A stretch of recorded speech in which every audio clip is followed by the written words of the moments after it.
Dennis Lee Hopper was born on May 17, 1936 and died on May 29, 2010. Dennis Hopper was an American actor, director, photographer and artist. Born in Kansas, he studied acting during childhood and went on to start his career with minor roles in films. His first major break in his career was Easy Rider, in which he was also the director and co-writer. His performances have earned him several awards at prominent platforms like the Cannes Film Festival and National Society of Film Critics Awards. Apart from feature films, he was also active in television, documentaries and voice acting. Alongside acting, Dennis Hopper was also passionate about photography, poems and painting, which he began working on in the 1960s. His works have been displayed in several prestigious galleries and museums around the world, including the Walker Art Center in Minneapolis, the State Hermitage Museum in St. Petersburg and the Australian Centre for the Moving Image in Melbourne. At the age of 74, he lost his battle to cancer and died at his home in California. His biography was released posthumously by HarperCollins titled Hopper, A Journey into the American Dream. After World War II, the family moved to Kansas City, Missouri, where the young Hopper attended Saturday art classes at the Kansas City Art Institute. When he was 13, Hopper and his family moved to San Diego, where his mother worked as a lifeguard instructor and his father was a post office manager, having previously served in the Office of Strategic Services, the precursor to the Central Intelligence Agency, in World War II in the China-Burma-India theater. Hopper was voted most likely to succeed at Helix High School, where he was active in the drama club, speech and choir.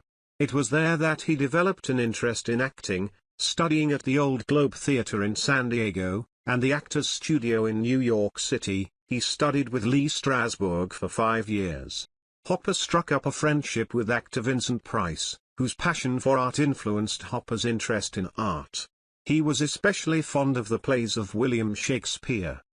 Multi-talented and unconventional actor/director, regarded by many as one of the true enfants terribles of Hollywood, who led an amazing cinematic career for more than 5 decades, Dennis Hopper was born on May 17, 1936, in Dodge City, Kansas. The young Hopper expressed interest in acting from a young age and first appeared in a slew of 1950s television shows, including Medic, 1954, Cheyenne, 1955, and Sugarfoot, 1957. His first film role was in Johnny Guitar, 1954, which was quickly followed by roles in Rebel Without a Cause, 1955, Giant, 1956, and Gunfight at the OK Corral, 1957. Hopper actually became good friends with James Dean and was shattered when Dean was killed in a car crash in September 1955. Hopper portrayed a young Napoleon Bonaparte, in The Star-Spangled The Story of Mankind, 1957, and regularly appeared on screen throughout the 1960s, often in rather undemanding parts, usually as a villain in westerns such as True Grit, 1969, and Hang 'em High, 1968. However, in early 1969, Hopper, fellow actor Peter Fonda and writer Terry Southern, wrote a counterculture road movie script and managed to scrape together $400,000 in financial backing. Hopper directed the low-budget film, titled Easy Rider, 1969, starring Fonda, Hopper and a young Jack Nicholson. The film was a phenomenal box office success, appealing to the anti-establishment youth culture of the times. It changed the Hollywood landscape almost overnight, and major studios all jumped onto the anti-establishment bandwagon, pumping out low-budget films about rebellious hippies, bikers, draft dodgers and pot smokers.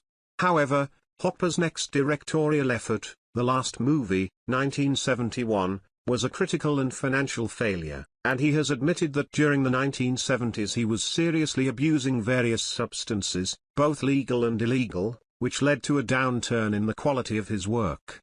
He appeared in a sparse collection of European-produced films over the next 8 years, before cropping up in a memorable performance as a pot-smoking photographer alongside Marlon Brando and Martin Sheen in Francis Ford Coppola's Vietnam War epic Apocalypse Now, 1979.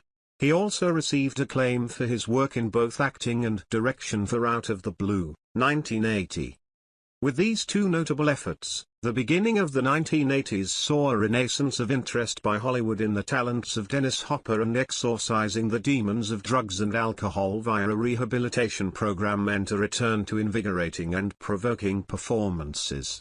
He was superb in Rumblefish, 1983, co-starred in the tepid spy thriller The Osterman Weekend, 1983, played a groovy school teacher in My Science Project, 1985, was a despicable and deranged drug dealer in River's Edge, 1986, and, most memorably, electrified audiences as foul-mouthed Frank Booth in the eerie and erotic David Lynch film Blue Velvet, 1986. Interestingly, the offbeat Hopper was selected in the early 1980s to provide the voice of the storyteller in the animated series of Rabbit Ears children's films based upon the works of Hans Christian Andersen. Hopper returned to film direction in the late 1980s and was at the helm of the controversial Gang film Colors, 1988, which was well received by both critics and audiences. He was back in front of the cameras for roles in Super Mario Bros., 1993, got on the wrong side of gangster Christopher Walken in True Romance, 1993, led police officer Keanu Reeves and bus passenger Sandra Bullock on a deadly ride in Speed, 1994, and challenged Gilman Kevin Costner for world supremacy in Waterworld, 1995. The enigmatic Hopper continued to remain busy through the 1990s and into the new century with performances in The Night We Called It a Day, 2003, The Keeper, 2004, and Land of the Dead, 2005.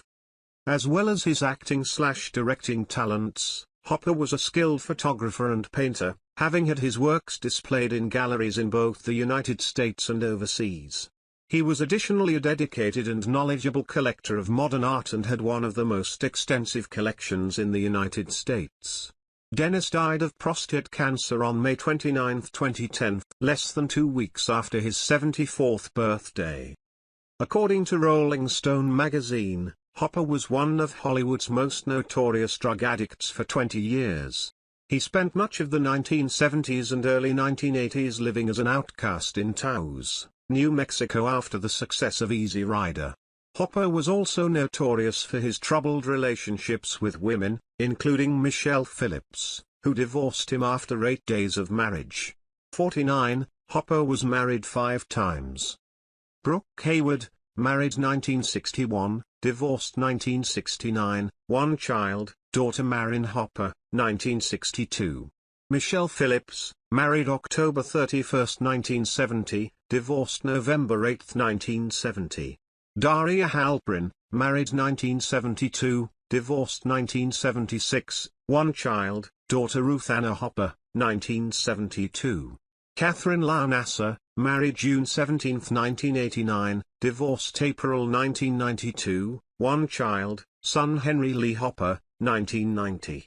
Victoria Duffy, married April 13, 1996, separated January 12, 2010, one child, daughter Galen Greer Hopper, 2003. Hopper has been widely reported to be the godfather of actress Amber Tamblyn. In a 2009 interview with Parade, Tamblyn explained that godfather was just a loose term for Hopper, Dean Stockwell, and Neil Young, 3 famous friends of her father's, who were always around the house when she was growing up, and who were big influences on her life. In 1994, Rip Torn filed a defamation lawsuit against Hopper over a story Hopper told on The Tonight Show with Jay Leno. Hopper claimed that Torn pulled a knife on him during pre-production of the film Easy Rider. According to Hopper, Torn was originally cast in the film but was replaced with Jack Nicholson after the incident.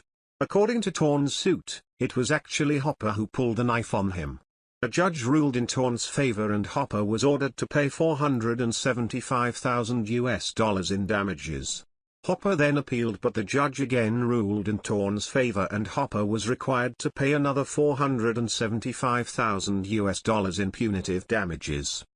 According to Newsmeet, Hopper donated $2,000 to the Republican National Committee in 2004 and an equal amount in 2005. Hopper was honored with the rank of Commander of France's National Order of Arts and Letters, at a ceremony in Paris. Despite being a Republican, Hopper supported Barack Obama in the 2008 presidential election. Hopper confirmed this in an Election Day appearance on the ABC daytime show The View. He said his reason for not voting Republican was the selection of Sarah Palin as the Republican vice presidential candidate. On September 28, 2009, Hopper, then 73, was reportedly taken by ambulance to an unidentified Manhattan hospital wearing an oxygen mask and with numerous tubes visible. On October 2, he was discharged, after receiving treatment for dehydration. On October 29, 2009, Hopper's manager Sam Mady reported that he had been diagnosed with advanced prostate cancer. In January 2010, it was reported that Hopper's cancer had metastasized to his bones. On March 18, 2010, he was honored with the 2,403rd star on the Hollywood Walk of Fame in front of Grauman's Egyptian Theater on Hollywood Boulevard. Surrounded by friends including Jack Nicholson, Viggo Mortensen, David Lynch, Michael Madsen, family and fans, he attended its addition to the sidewalk 6 days later. By March 2010, Hopper reportedly weighed only 100 pounds, 45 kilograms, and was unable to carry on long conversations. According to papers filed in his divorce court case, Hopper was terminally ill and was unable to undergo chemotherapy to treat his prostate cancer. Hopper died at his home in the coastal Venice district of Los Angeles, aged 74, on the morning of May 29, 2010. His funeral took place on June 3, 2010, at San Francisco de Oasis Mission Church in Ranchos de Taos, New Mexico. His body was buried at the Jesus Nazareno Cemetery in Ranchos de Taos. The film Alpha and Omega, which was among his last film roles, was dedicated to him, as was the 2011 film Restless, which starred his son Henry Hopper.